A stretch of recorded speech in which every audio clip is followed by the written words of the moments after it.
Welcome back to Brass Tacks, where we dive into strategy, tactics, and tough decision making in gaming. Today, we're continuing our journey in This is the Police 2 with December 20. Let's go. Goodwin didn't come into work. Dolce didn't come into work. Chelmicky didn't come into work. Chapman didn't come into work. Salnikov didn't come into work. Horseman didn't come into work. Mulligan didn't come into work. Not reading that, Penkin. No, not reading it, Woolbag. No, not reading it, Woolbag. No. You need to pay Fry tonight. Get ready, otherwise an anonymous call will tell the feds exactly where to look for you. Okay? The long-awaited reward for the destruction of the gang has finally been posted by the central office. Congratulations, just don't waste it all at once. Mr. Nash, things are going great at the theater. Here's your share. Mr. Nash, I know that you have a stock of tuna in your dining room's pantry.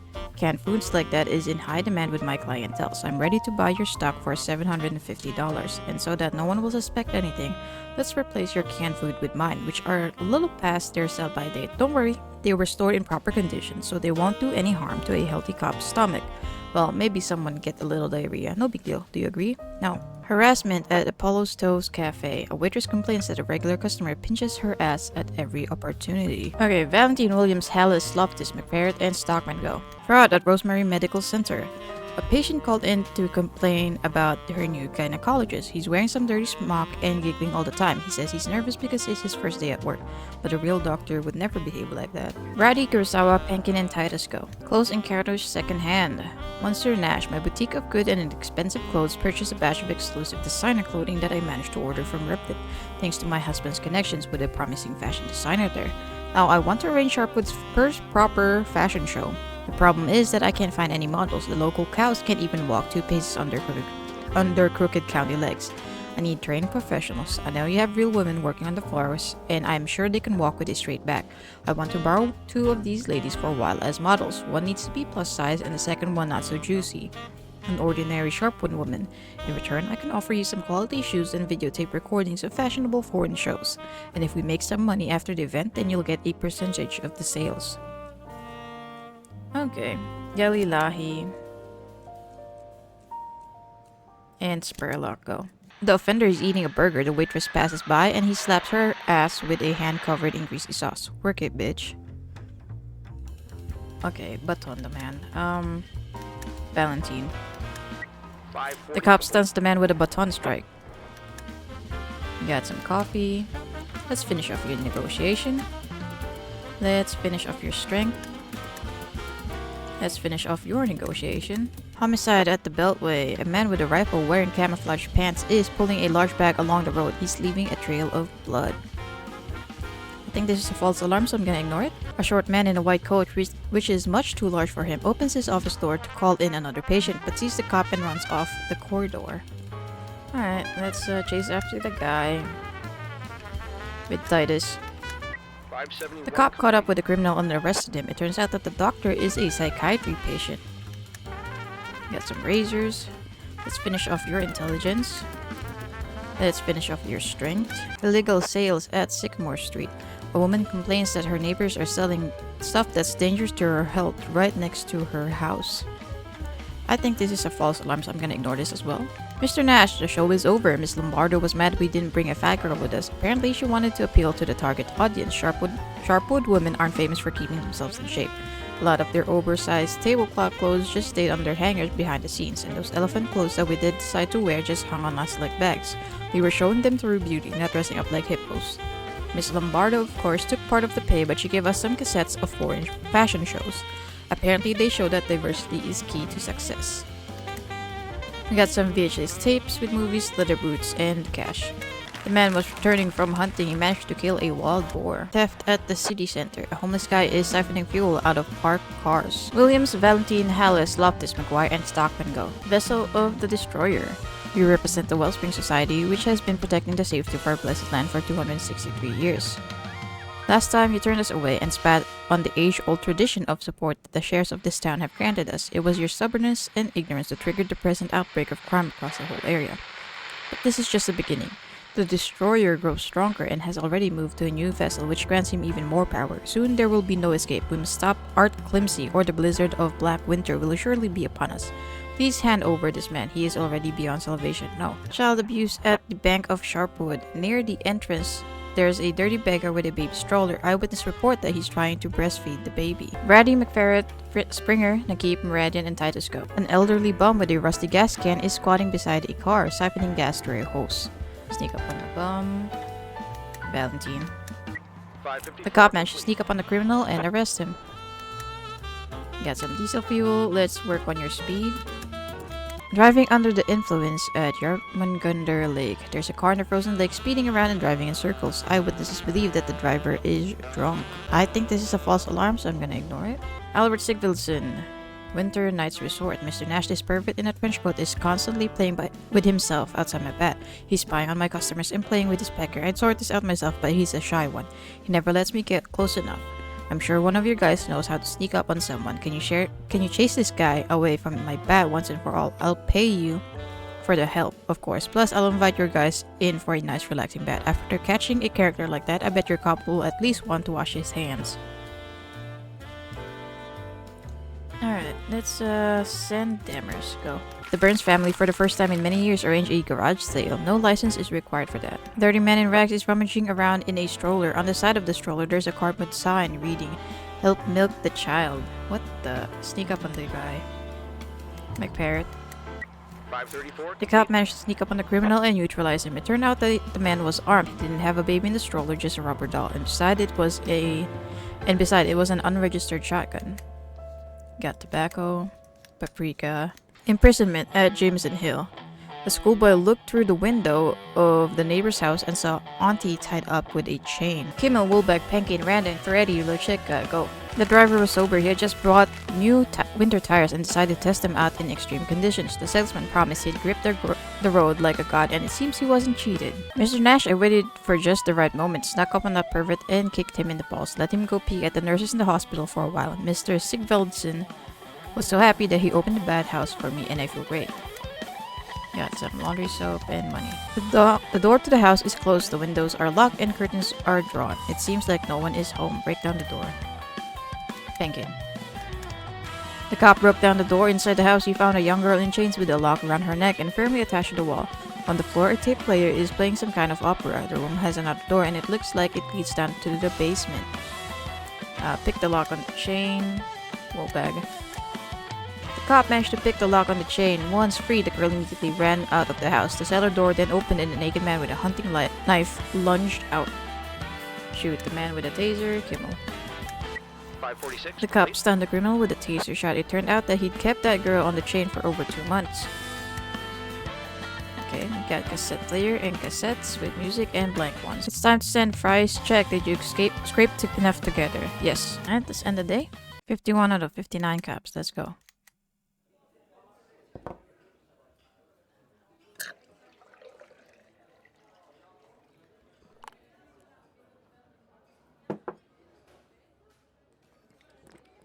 After the 6th round, if you're still telling me you didn't miss all this, I swear there'll be mushroom soup in the 7th.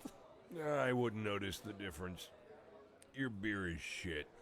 It's your beer now, First Deputy Nash. From now on, you're one of us. Doesn't make the beer any less sour. You're picky? That's good, it's good. The higher your position, the higher your standards. When you officially become sheriff, we'll have to make sure you got bourbon on tap. I don't have running water. We'll fix that too. We'll fix everything. Hey, Colonel, Otis asked me to give you... Well, finally. I thought he forgot. Look what a mess he made of it. He could have added a little sparkle and some flowers. I guess old Otis thought it was for Melissa. Actually, it's for my friend, the police chief. Wow. Police chief? I'm not the police chief. Come on, nobody cares about formalities. How about you, Colin? You officially the manager of the bar? Officially, I'm unemployed. And you haven't even officially been colonel for years. So, what are we celebrating, guys? Birthday? You could say that. So what, Colonel? You gonna give your friend a private dance for his birthday? Yeah, my figure's not like it was 30 years ago. Viola was standing for you today. She'll be free in a couple of minutes, all right? You think I didn't try to convince them? But Mr. Nash here had a tough week. Looks like he just wants to go rest and be alone with his thoughts, I suppose. Alone with his thoughts? Any thoughts in the police boss's head about raiding my bar?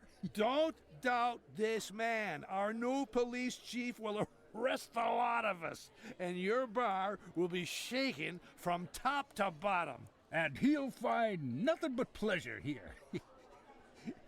Okay, Colonel. Since your friend wants to be alone, maybe we'll just go up to my office and discuss the payment for our Christmas supplies. You gonna beg me for a discount again? Don't forget, I've got a loyal customer card. I'll be right back, First Deputy Nash. Don't get bored.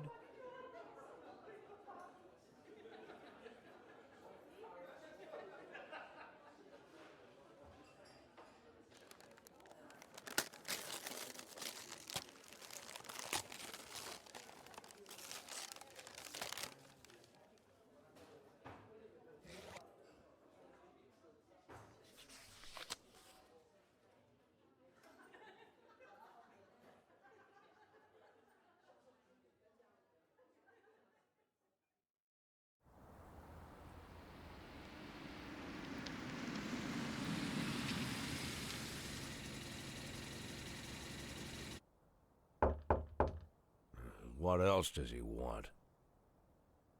All right, I'm coming already.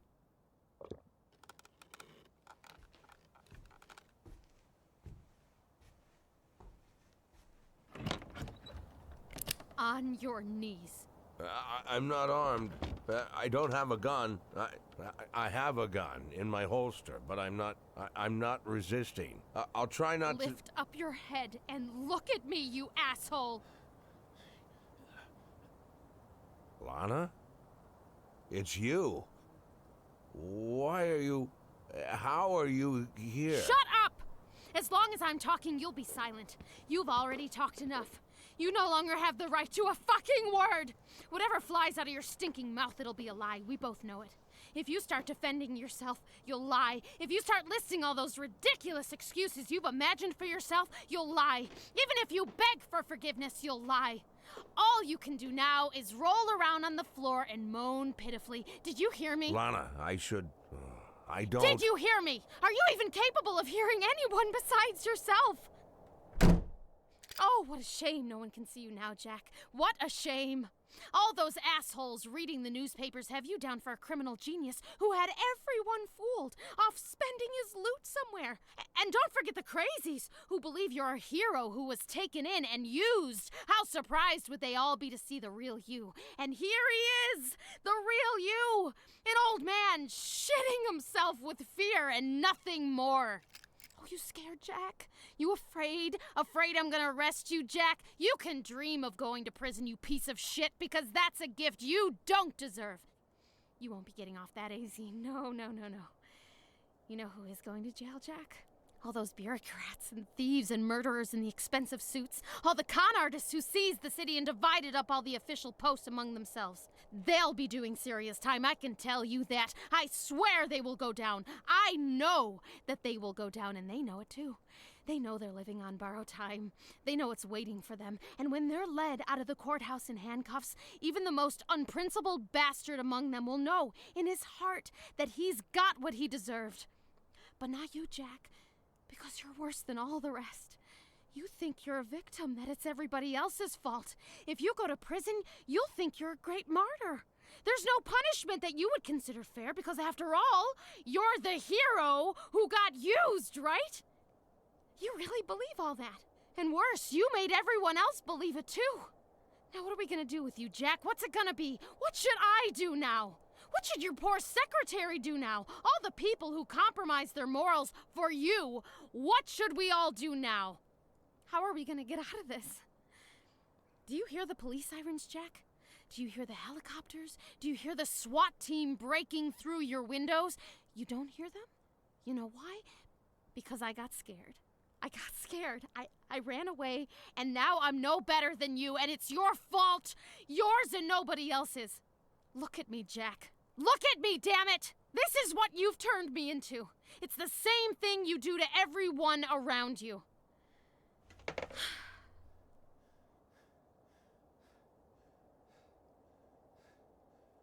Well, are you gonna just lie there or pour me a drink?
Can I help you? I'd like... Oh, what a beautiful star you have. You must be the sheriff? Yes, I'm Lily Reed, the sheriff, and you are... Oh, I'm Lana Berman, the prosecutor. Miss Berman. You, in Sharpwood. I'm on vacation. Decided to come up north, breathe in the clean air. The snow is so white here. I see. So did you want something, Sheriff Lily Reed? Warren Nash. I'd like to talk to Warren Nash. Warren Nash? Well, yes, of course, Warren Nash. Hey, Warren Nash, wake up.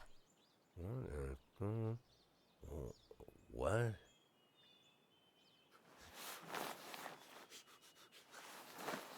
He didn't show up at work, and I figured he might... Oh, no, what a jerk. I always told him, you want to lose your job, Warren Nash? What will you do if you lose your job, Warren Nash? Can you even stick to the simplest rules? But what can you do with a man like Warren Nash? He's just that kind of guy. He never thinks about the consequences, you know what I mean? It was nice to meet you, Sheriff Lily Reed.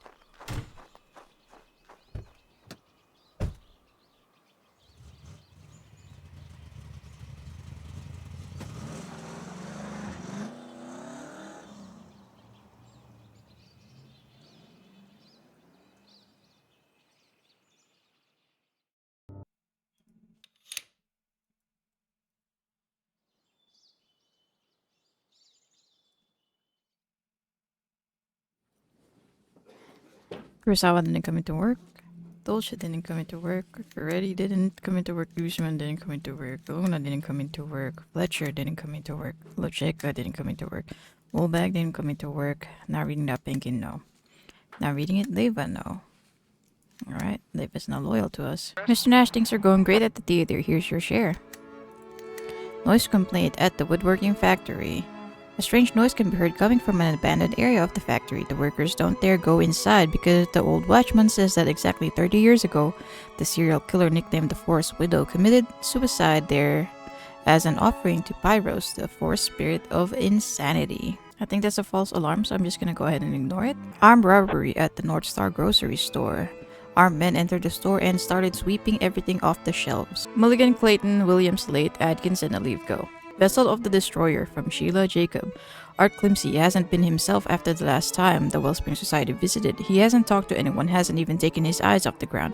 And at the end of the shift yesterday, he went into the dining hall, fell over on his back and started yelling angrily in weird foreign language. He started foaming at the mouth. Nobody could even react to what was happening, but then he jumped up, pulled his revolver, and started firing at us. We all ducked for cover, but Patrick Frazier caught a bullet. It's a good thing that the psycho still had enough sense to save the last bullet for himself. Okay, let's organize a ceremony for Climsey. Let's organize a ceremony for Frazier. Cries are heard from inside the store and the main entrance is blocked from the inside. Go in through the back door. Mulligan? The cop went to the back door and was spotted by the robber who was standing guard there with a sawed-off shotgun. Run for the robber. Late. The cop managed to reach the robber before he had time to react, and he placed the criminal under arrest. His accomplice realized that he was surrounded and alone and surrendered. Okay, instant formula, tuna. Let's up your shooting. Let's up your... Let's see here. Let's up your... speed. Code I, murder at the forest. Professional photographer Lionel Cripps was shot while he was photographing an exterior shot of the Moffat family. Alright. Belmont, go ahead and investigate that. Carjacking at North Star grocery store. An old man reports that his car was stolen. He's running along the street swearing my car was right here just 5 minutes ago. How could the bastard steal it so fast? I put a special anti-theft system in it myself. I think this is a false alarm, so I'm gonna go ahead and ignore it. Nobody was inside the abandoned quarter of the factory except for a badger which had made its way through a hole in the wall and was noisily digging through some garbage. Car was found near its owner's house. The old man suffers from a mild form of dementia and forgot that he'd gone to the store on foot. Prostitution at 2 Seconds Car Wash. An elderly man complained that a young car wash woman had persistently offered him a turbo suck for 20 while she was washing his car. Salnikov Birch, Rockman Titus, Mustard, and Levago. A pretty car wash girl with pigtails is sitting on the bumper of a black car, rubbing the windshield and flirting playfully with the driver. Sneak up on the girl. Salnikov. 542. The cop managed to sneak up and arrest the girl.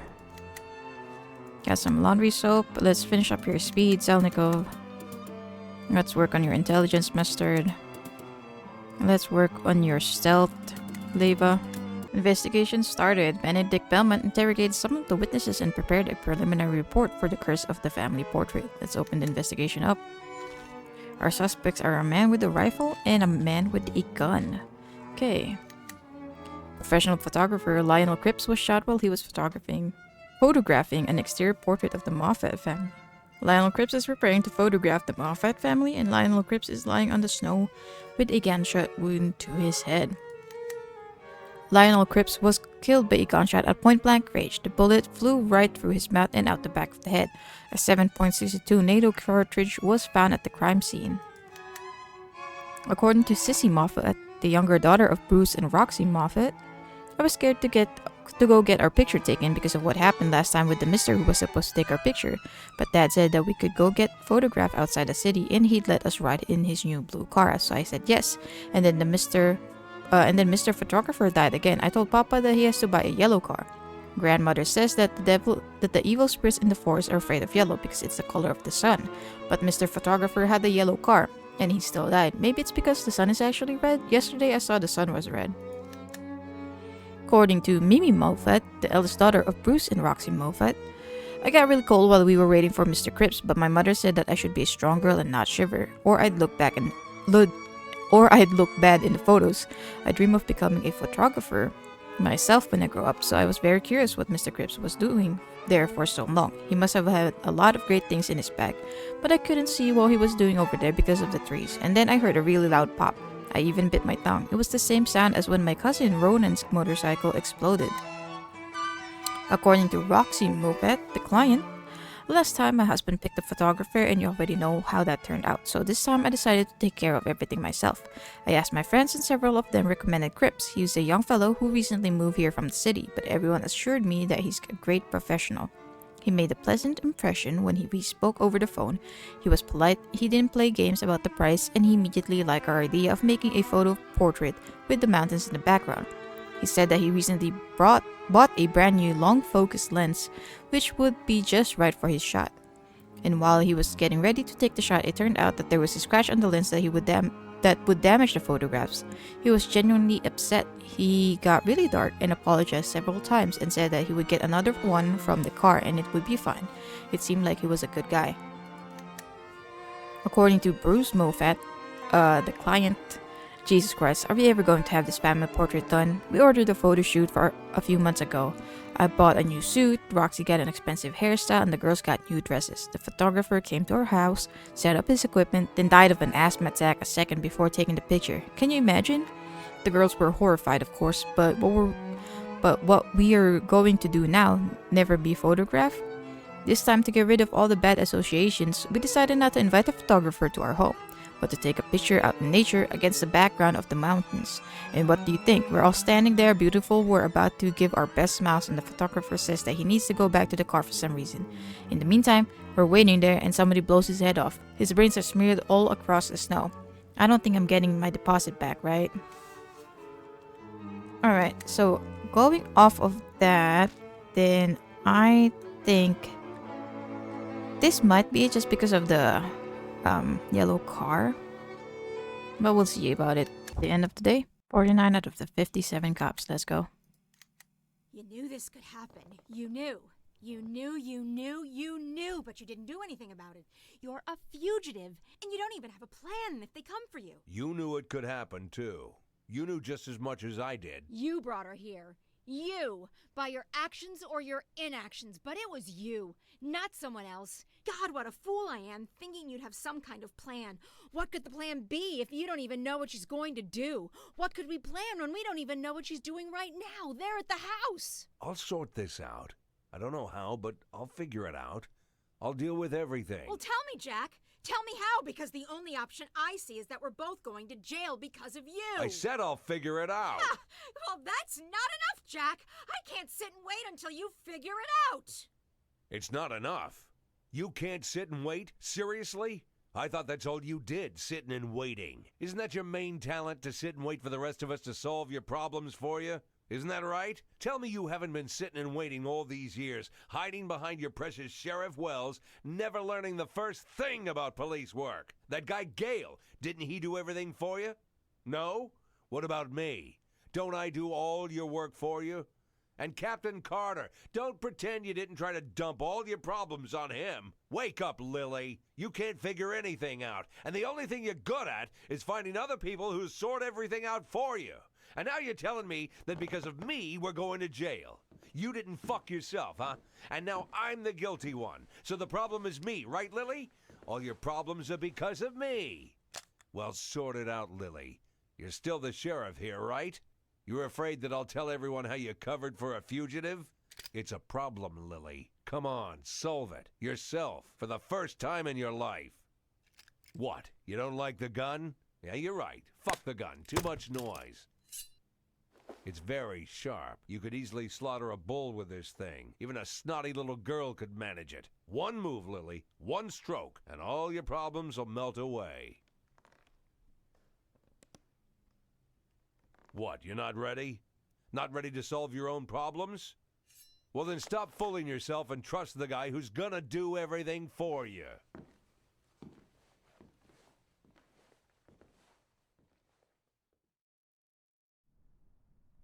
Well, what am I now, Lana? Your accomplice? Your prey? Your hostage, I guess? Hostage? Do you think this entire fucking situation is so easy to explain? It's just that simple, just one word? You'll have to explain this somehow, if they catch me. You know, Jack, it's a miracle that you still haven't been caught. A real miracle. I thought you'd be smart enough to stay invisible. I figured that a former police chief knows that in a situation like this, your only option is to climb into the darkest hole you can find and don't stick your head out. But no, crawling in the mud is for criminals, right? Not for our hero cop, Jack Boyd. Our Jack Boyd is now first deputy sheriff, walking around in front of everyone with a beautiful star in his chest. Are you fucking serious, Jack? Do you really not see that sooner or later she's going to give you up? She can't give me up. She needs me. She knows she needs me. Oh, yeah? You sure know how to convince people they need you. I can't deny you've got a knack for it. There's a lot of people in Freeburg who believed it. I believed it too. And where's it gotten us?